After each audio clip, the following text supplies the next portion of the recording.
এটা অন্যায়, অনুচিত। যাই হোক, আজকে আনন্দের দিনে এই সমস্ত কথা বলে আমি মন ভারাক্রান্ত করব না। তো খুব ভালো লাগছে আজকে সত্যিকার অর্থে একটি সত্যিকার জনকল্যাণমুখী আজকে কার্যক্রম। এখানে আমি সম্মানীয় মঞ্চের অনুমতি নিয়ে আমি এই প্রসঙ্গ ছেড়ে 2 মিনিট অন্য প্রসঙ্গে কথা বলবো, অত্যন্ত গুরুত্বপূর্ণ কথা। যেহেতু জেলা শাসক মহোদয় আছেন, মাননীয় মন্ত্রী আছেন, মাননীয় বিধায়করা আছেন।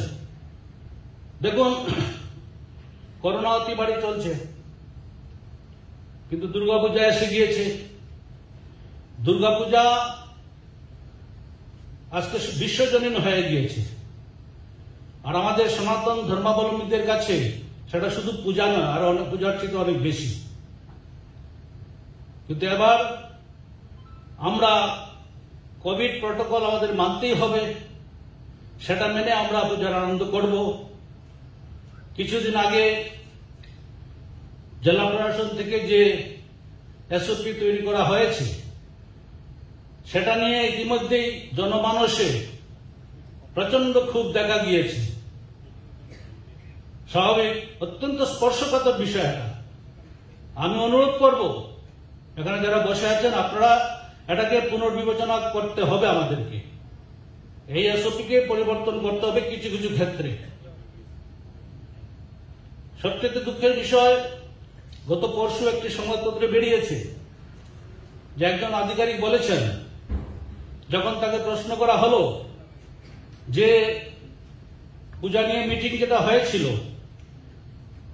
কিশোর নাথ মহাশয় এসছেন, আমাদের আরেকজন সম্মানীয় বিধায়ক, তাকে আমি প্রশাসনের পক্ষ থেকে আমন্ত্রণ করছি, অনুরোধ করছি মঞ্চে এসে আসন গ্রহণ করার জন্য। যে সেই পূজার সভাতে নাকি জনপ্রতিনিধিরা কেন অনুপস্থিত, তিনি বললেন তাদের ডাকা হয়, তারা আসেন না। অত্যন্ত দুঃখজনক কথা এবং আপত্তিজনক কথা এবং সর্বৈব অসত্য কথা। আমরা যারা জনপ্রতিনিধি আছি, আমরা জনগণের কাছে দায়বদ্ধ, জনগণের কাছে আমরা দায়বদ্ধ। জনগণের আমাদের কাছে শেষ কথা বলার মালিক। তাদের সুবিধা অসুবিধা দেখা আমাদের কর্তব্য, দায়িত্ব। যত কাজই থাকুক, আমরা জেলা প্রশাসনের প্রতিটি সভায় উপস্থিত থাকার চেষ্টা করি। যদি বা বাইরে থাকি, আমরা কখনো বিশেষ কাজে আমরা গুয়াহাটি থাকতে পারি, তখন আমাদের প্রতিনিধি থাকেন। কিন্তু দুর্ভাগ্যের বিষয়, পূজা নিয়ে যে কটা মিটিং হয়েছে, আমি জানি না কয়টা মিটিং হয়েছে, একটা তো আমাকে আমন্ত্রণ করা হয়নি। কিন্তু আমাদের উপর বদনাম চাপিয়ে দেওয়া হয়েছে যে আমরা মিটিংয়ে যাই না। আজকে যে সভা হবে, আমার গতকালকে আমার গুয়াহাটি যাওয়ার কথা ছিল বিশেষ কাজে, জরুরি কাজে, কিন্তু ডিসি মহোদয় যখন বললেন গুরুত্বপূর্ণ সভা, আমি ক্যান্সেল করে আমি আজকে থেকে গেলাম। না থাকলেও পারতাম, কিন্তু থেকে গেলাম, কেননা সরকারি গুরুত্বপূর্ণ অনুষ্ঠান এটা। দেখুন, প্রথম কথা হচ্ছে গিয়ে এসওপি নিয়ে প্রতিমার উচ্চতা 5 ফুট বরাদ্দ করা হয়েছে, সেটা ঠিক আছে, কিন্তু সেই সিদ্ধান্তটা আমাদের 2 মাস আগে নেওয়া উচিত ছিল। এমনিতেই মূর্তিশিল্পী যারা আছেন, মৃৎশিল্পী বলি, আজকে ভয়ঙ্কর অবস্থা তাদের আর্থিক, তারা না শুধু, আর অনেকেই অবস্থা কাহিল। তারা বেশিরভাগই মূর্তি বানিয়ে ফেলেছেন।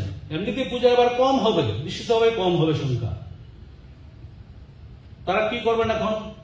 সময় মাত্র হাতে গোনা 20-22 দিন আছে, এর মধ্যে সম্ভব নয়, এটাকে বিবেচনা করতেই হবে। সেই ক্ষেত্রে আবার ঠিক তেমনি সাউন্ড সিস্টেম, আলোকসজ্জা যেটা বলি, লাইটিং, এটার মাধ্যমে করোনা কিভাবে প্রসারিত হবে, কিভাবে করোনা সংক্রমণ হবে আমরা জানি না। এটাকে বন্ধ করা দেওয়াটা আবার পুনর্বিবেচনা করা উচিত। হ্যাঁ, সাউন্ড সিস্টেমের কথা যেটা আছে, সেটা সুপ্রিম কোর্টের পূর্ণ নির্দেশ আছে কত ডেসিবেল সাউন্ড থাকতে হবে। হ্যাঁ, প্রয়োজনে আমরা মাইক লাগানো বন্ধ করে দিতে পারি, সাউন্ড বক্স যাতে মণ্ডপের ভেতরে বাজে, সেটা আমরা আদেশ দিতে পারি। আমার মনে হয় সেটা নিয়ে চিন্তা করা উচিত।